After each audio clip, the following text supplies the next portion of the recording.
Hi. In this DBT quick tips video, we're going to be covering the skill of distracting. Now, this skill is a really great acronym to remember all the different ways you can distract yourself, and that's Wise Mind Accepts. ACCEPTS. Now, each of the letters in accepts is a type of way of distracting yourself. A lot of times when people say, "Oh, just try and distract yourself, preoccupy your mind." Well, that's not helpful. We need specific things to do, especially in these tough moments where it's hard to think clearly. So the first way you can distract yourself is with different activities. That's the A. Go watch a movie. Go get out and go to the museum. Look at a piece of art.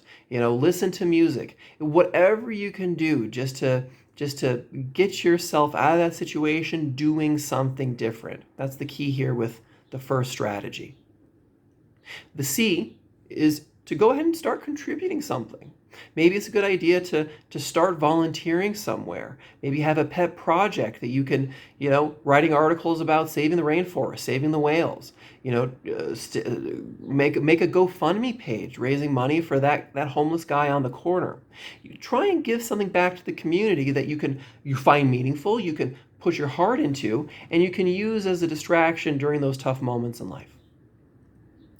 The next C is comparison. Now, some people don't like doing this, but I find it to be quite helpful, is start comparing your life to people who are less fortunate. What is it like to live like that guy on the street, that homeless guy? Man, that must be really horrible, especially during the winter. It starts getting you thinking in a different way about the good that's in your life. And maybe that's even a way of reorienting yourself to start contributing towards that cause that you find meaningful. The E is for emotions, trying to do things that trigger emotions. Now, we've talked in other videos that you can't change an emotion, but you can change the things surrounding an emotion. So maybe it'd be a really good idea to not just see a movie, but to see a movie that's really emotionally powerful. Something that gets me every single time is the end of Schindler's List. If I'm angry and I'm fuming at my wife, going and bringing up that last scene in Schindler's List, I am in tears. And maybe going towards sadness isn't the best idea for some people, and that'll depend. You're going to have to kind of figure out what automatically triggers a different emotion. The P is pushing away.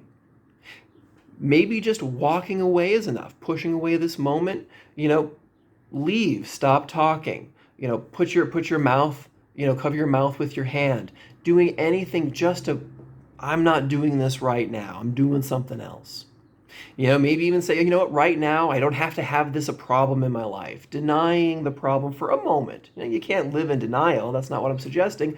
But saying, I'm having a safe moment right here, right now, where this problem is not touching me. The T is for thoughts. You can count to 10, try and pull out a piece of paper, start doing math equations. Get your mind thinking about something else that can preoccupy it. Now, you're not going to do the math well, and, Sudoku, you're not going to be doing so great. The crossword puzzle is not going to be working out so well for you. It's not about doing well in these things, but it's kind of short-circuiting your thoughts in a way where it's almost like slipping in a hiccup in those negative thoughts you're having. And a great way of doing that is, like I said, math, Sudoku. Think about anything else.